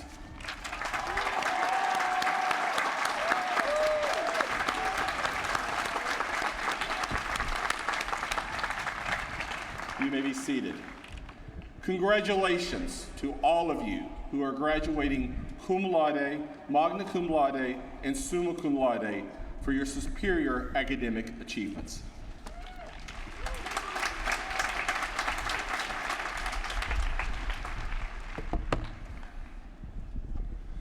We have 12 graduating seniors who have achieved special academic distinction present today. I ask Trustee Conley to come forward and the junior marshals to escort the following students to the platform. Rebecca K. Bales, Derek T. Batt, Stacy R. Bauer, McKenna Renee Byerly, Megan L. Rea, Jessica Amber Losi, Lane Ashley Lumley, Cassandra Maxwell, Randolph Allen Cheater,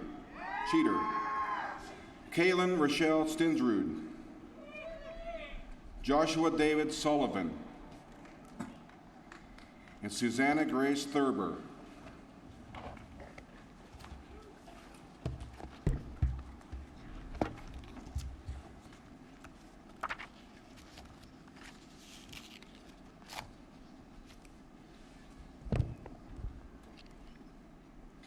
As Vice Chair of the Board of Trustees, it gives me great pleasure to recognize these 12 students who have achieved special academic distinction. They have completed their baccalaureate degree programs with a perfect 4.0 grade point average. This is an incredible achievement.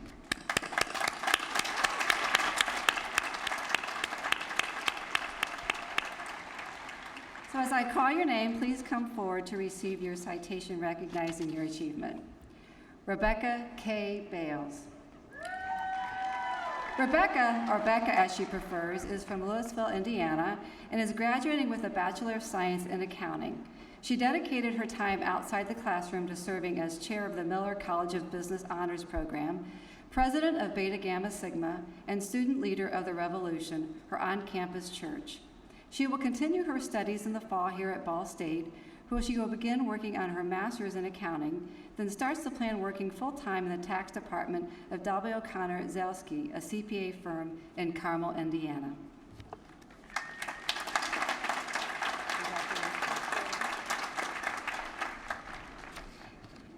Derek Tyler Babb.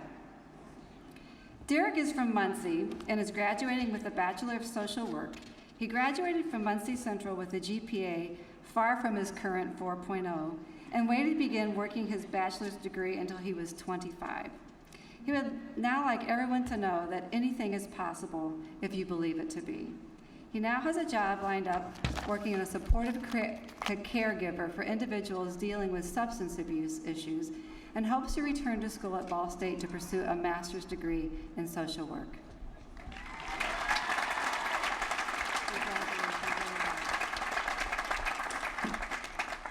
Stacy R. Bauer. Stacy is from LaPel, Indiana, and is graduating with a Bachelor of Arts in Speech Language Pathology and a minor in Spanish. Outside the classroom, Stacy devoted much of her time to Dance Marathon for Raleigh Hospital for Children, which raised more than $610,000 this year. After graduation, she plans to return to Ball State to continue her education through our master's program in Speech Language Pathology. I'm taking a selfie. Oh, absolutely.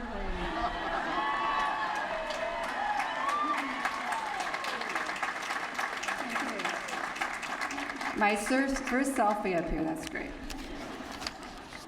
McKenna Renee Byerly. McKenna is from Fort Wayne, Indiana, and is graduating with a Bachelor of Science in Health Science and a minor in Biology.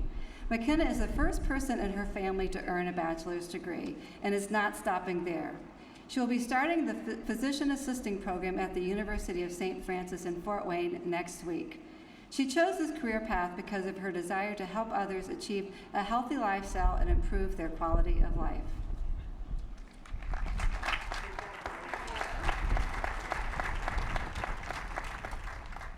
Megan L. Rea. Megan is from Berwyn, Indiana, and is graduating with a Bachelor of Science in Speech Language Pathology. She enjoyed her involvement with the Navigators campus ministry most throughout her time here at Ball State, and also enjoys biking and hiking. After graduation, she will be continuing her education here at Ball State through her master's program in Speech Language Pathology. She hopes to find a job as a speech pathologist working with children.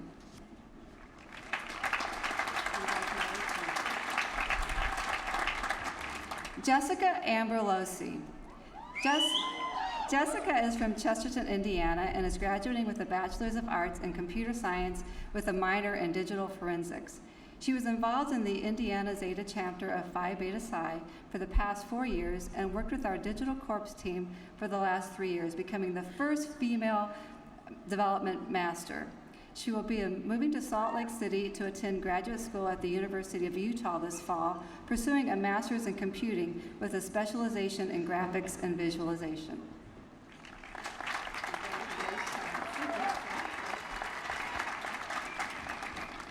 Lane Ashley Lumley. Lane is from Lafayette, Indiana, and is graduating with a Bachelor's of Science in Elementary Education with a concentration in reading.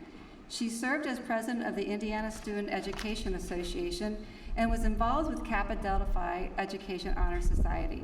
After graduation, she will begin her career as a 4th or 5th grade teacher at Happy Hollow Elementary School in West Lafayette, Indiana. Elaine will also be getting married in June. Congratulations.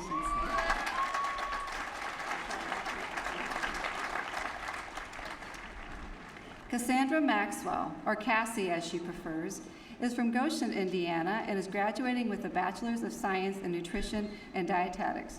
Her most rewarding experience at Ball State included studying abroad in Singapore, Australia, volunteering at the IU Ball Memorial Hospital Bariatric Outpatient Center, serving as student liaison for the Academy of Nutrition and Dietetics, and receiving the Outstanding Senior Dietetics Major Award. This summer, Cassie plans to begin taking courses in the Nutrition and Dietetics Master's Program here at Ball State, following by an internship in January of 2017.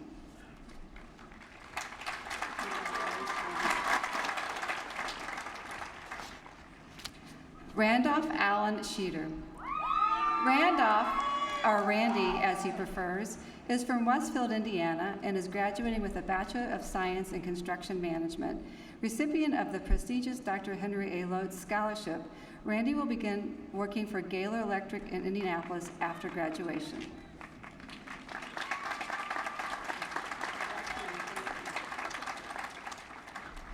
Kaylin Rachel Stewart is from Alden, Minnesota, and is graduating with a Bachelor of Science in Integrated Studies, Sports Medicine Science. She dedicated her time outside class to founding the Ball State Gymnastics Club and serving as president of the Motor Board Senior Honor Society. After graduation, she will be attending medical school at Des Moines University in Iowa.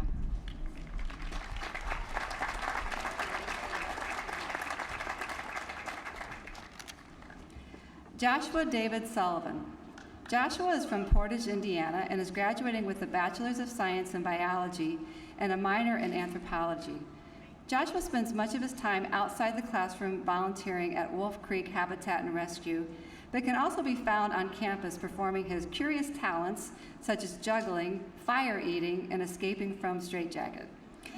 He does not have a job lined up after graduation and says in the meantime he will continue to do what makes him happy: his volunteer work at Wolf Creek Habitat and perfecting his performing skills.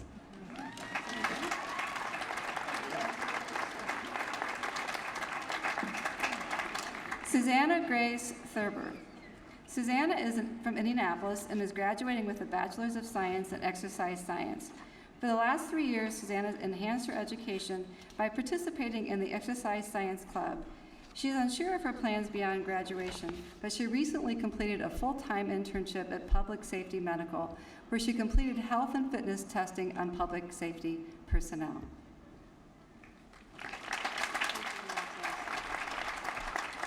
Best wishes to each of you and your continued success.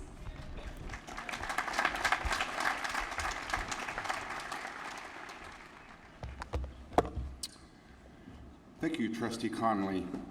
I now invite Interim President King back to the podium to present 3 prestigious senior awards.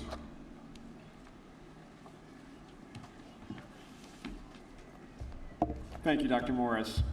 It is my pleasure to recognize 3 outstanding students here this morning who have been selected from a competitive pool of their peers for the distinctions that they have earned.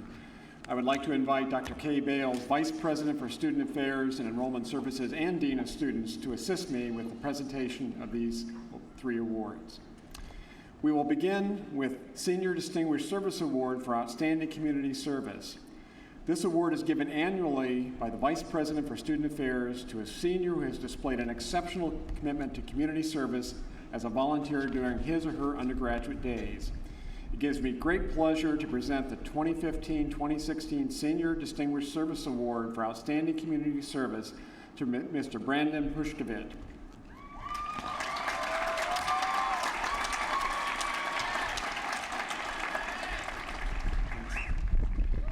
Brandon is graduating with a Bachelor of Social Work and a minor in Interpersonal Relations. In addition to his coursework, which prepares him to be a servant leader, he has demonstrated his commitment to community service through his extracurricular activities such as partnering with A Better Way, involvement in the Alive campaign, American Foundation for Suicide Prevention, Acts of Kindness after school program, and Ball State Dance Marathon. Brandon has been involved with Dance Marathon since his freshman year and earned the extremely competitive position of co-director of Riley Relations his junior and senior year. In this position, he was responsible for overseeing the largest philanthropic... Are we back? It's not you. No, yeah, no. Are we back?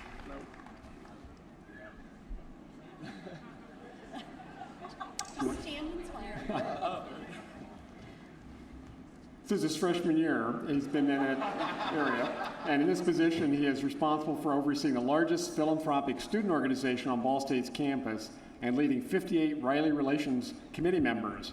His efforts helped Ball State Dance Marathon raise a record-breaking $610,000.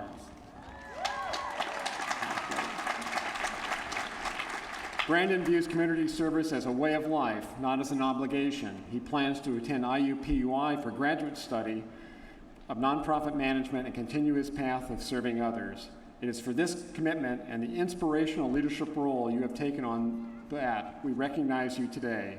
On behalf of all of us at Ball State University, thank you for your service and congratulations.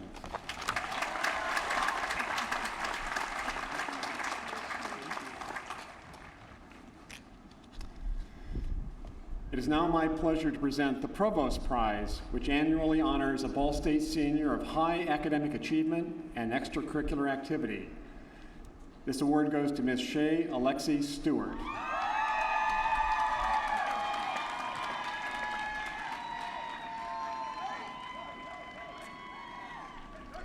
Shay is graduating summa cum laude with a Bachelor of Fine Arts in Theater and Dance. She is a founding member of the Ethnic Theater Alliance, which focuses on generating new works of performance addressing discrimination and abuses of cultural privilege across a wide range of oppressed ethnic minorities and cultural identities. Also a teaching assistant in the Department of Theater and Dance, Shay has worked for a variety of theater history classes since her second year on campus, facilitating student group meetings, tutoring and writing, and grading papers, quizzes, and group projects. As an aspiring actor, Shay has had roles or understudy positions in 5 plays for Ball State University Theater. Shay aims to use her gifts and education from Ball State to write, perform, and create means of delivering stories of underrepresented voices and themes to people of all levels of privilege. On behalf of all of Ball State University, thank you for your example and congratulations.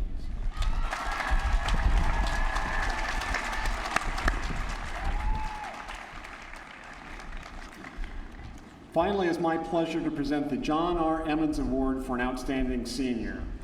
This award is named in honor of Dr. John R. Emmons, former president of Ball State University, in emulation of his outstanding services and contributions to the university. It recognizes the most outstanding senior student in honor of his or her cumulative record of co-curricular achievement, leadership, and contributions to Ball State University during his or her undergraduate years. The 2016 recipient is Mr. Brian Kubel.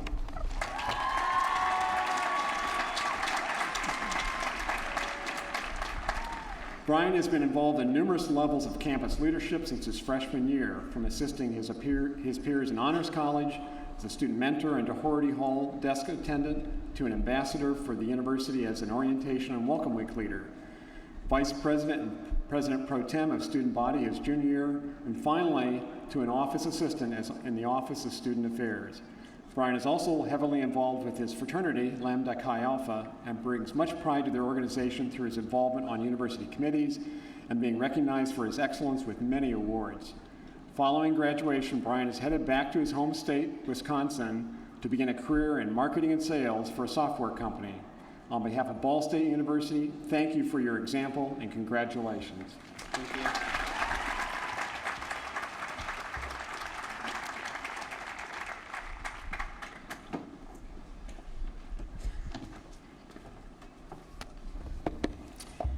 Thank you, Interim President King. I now invite Lieutenant Colonel Kelly Rosenberger to the podium for the commissioning of 8 ROTC graduates.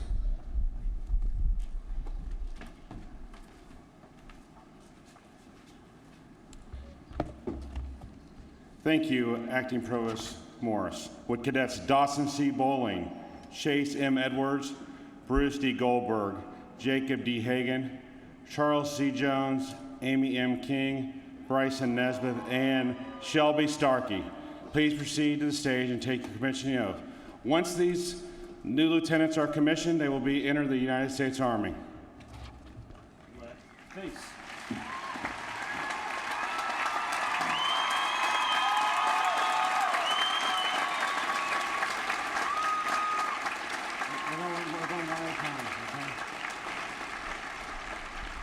I state your name.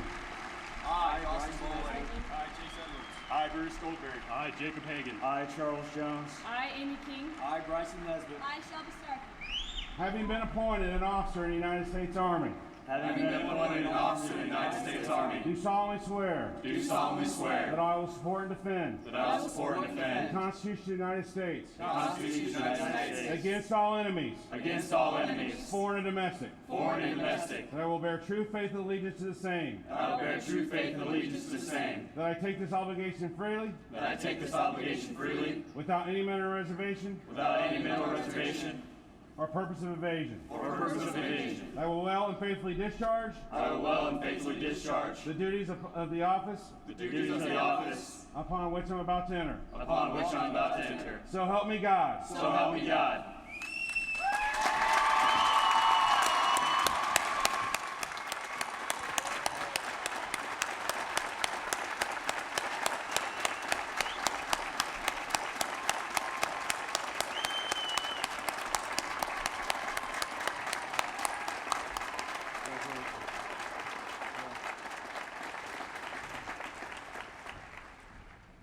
Right, face.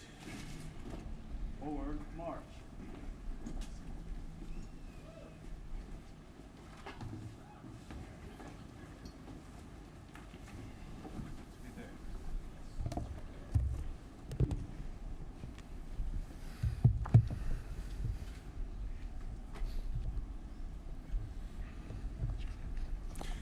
Will all candidates for baccalaureate degrees in the College of Applied Sciences and Technology please rise?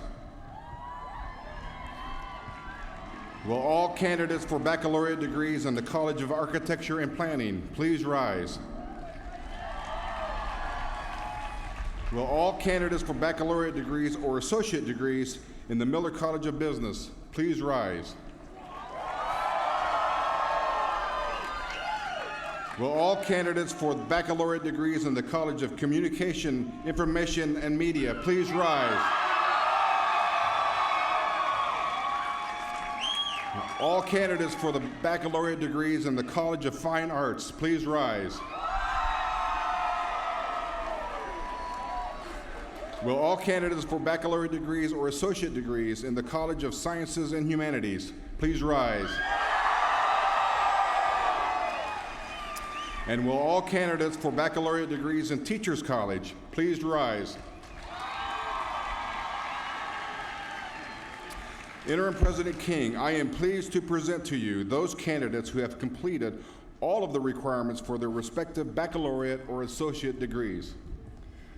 Upon the recommendation of the faculty that you've completed all the requirements for graduation and by authority vested in me by the Board of Trustees of Ball State University, I confer upon you your respective bachelor's or associate degrees with all the rights, honors, privileges, and obligations thereunto pertaining. The diploma of the university shall forever be the testimony of your accomplishments. With pleasure, I admit you into the company of educated men and women. Congratulations to each of you. You may now wear your mortarboard tassel on the left side.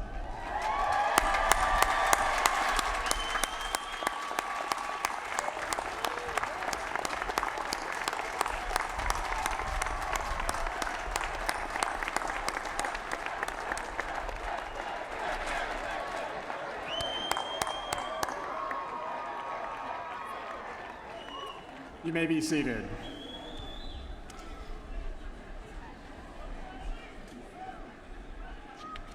As we bring our commencement ceremony to a close, I would like to end with a word of encouragement to each of you as our newest class of alumni.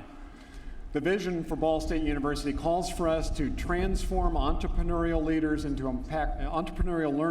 impactful leaders who are committed to improving the quality of life for all. In the class of 2016, I see that potential. Before me this morning, I see leaders of the next generation of artists, musicians, life-saving medical professionals, truth-seeking journalists, teachers who will shape our future, architects who will build it, and scientists whose research will change the world. Before me this morning, I see entrepreneurial learners who are ready to become impactful leaders and will improve the quality of life for all, no matter what career path they have chosen. That is the value of the education you have received from Ball State University. In this knowledge-based economy, a college education is critical, and you have all received a rigorous one that has prepared you for all the challenges that you will have as you face the future. Teachers and learners are separated this morning and throughout today's ceremony, but I can tell you from experience that when a class is truly effective, there is little separation. Integration and collaboration is a key to the learning process, and I know that each of you will carry that spirit throughout your life after Ball State. Today we have gathered to honor your academic achievement and to show our pride in your accomplishments. Our ceremonies symbolize your new status in the world by granting you degrees. But I also wish to recognize two other significant groups today. Members of the graduating class, I present to you for recognition the faculty who have today wear the academic regalia in a centuries-old tradition as a symbol of their commitment to teaching and to the search for truth. Society has charged educators to create, preserve, and transmit the accumulated wisdom of humanity to each new generation, and your graduation reflects their excellent performance. Will the representative of over the 1,000 faculty members of Ball State University please stand? Please join me in indicating our gratitude.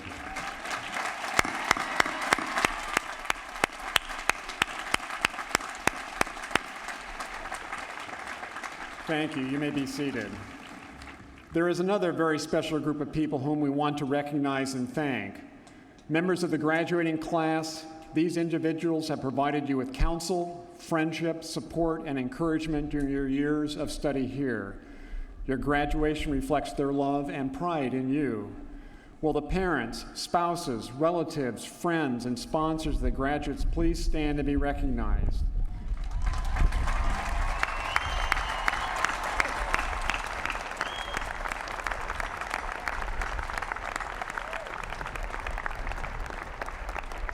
We are pleased to have all of you here today to share the joy of this occasion. You may be seated. I'm sure many of you felt like this day would never come, and yet here we are.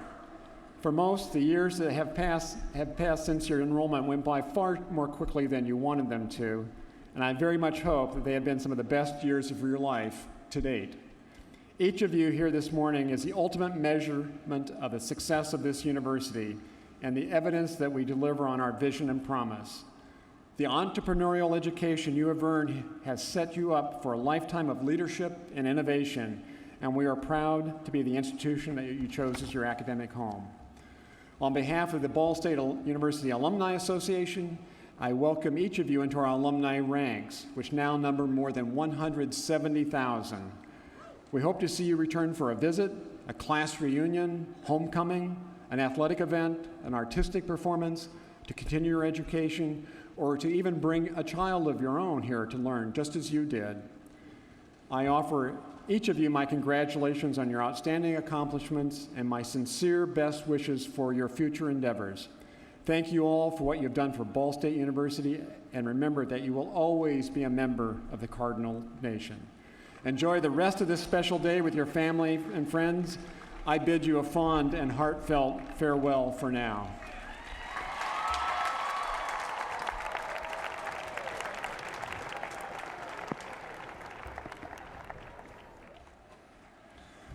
I hope you enjoy your time that you will spend today with your friends, fellow graduates, and families. And again, congratulations on reaching this very special day in your lives. I invite you to attend the college ceremonies, most of which will begin at noon. The locations are listed in the program.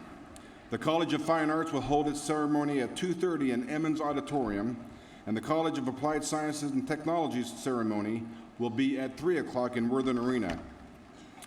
As you leave this area and begin moving north on McKinley Avenue, you will hear and see the bells of Schaefer Tower Carillon. While on your way to the college ceremonies, please enjoy the selections on the Carillon presented by Mr. John Gowans. Now, if you would, please rise and join Jeffrey Honeycutt in the singing of the Alma Mater. The words can be found on page 2 in the program. Please remain standing until the callers have passed, and then be seated until the platform party has recessed. Thank you.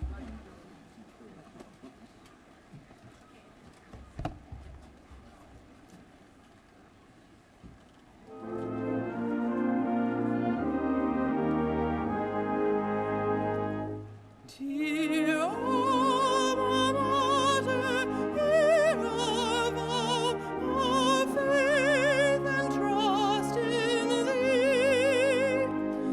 Thy Spirit hovers near us now and through eternity. Thy colours true of red and white shall ever exalted be. We'll honor Thee both day and night. Dear Alma Mater, we love Thee.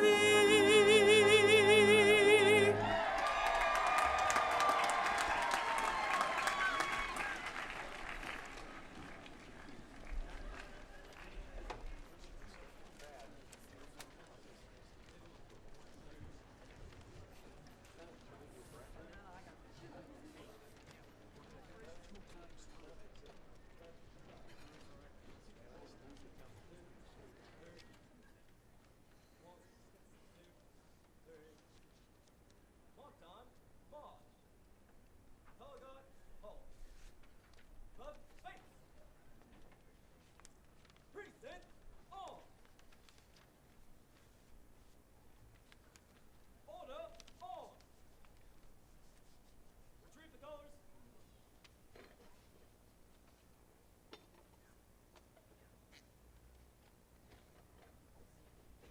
Right face. Forward march. Left, left, left, right. Left, left, left, right. 1, 2, 3. 1, 2, 3. Left, left, left, right. Left, left, left, right. And so, as the colors are retired from the platform, the 176th commencement ceremony at Ball State University draws to a close. But this is only the beginning, as you saw from acting provost Robert Morris. There are other college ceremonies that will begin really momentarily. Some 2,800 students have become alumni of Ball State University. And we had a wonderful day. Threatening skies, but the rain held off and the ceremony was completed. And life was good. We hope you've enjoyed it. We enjoyed bringing it to you. Thanks for joining us for this 176th commencement at Ball State University.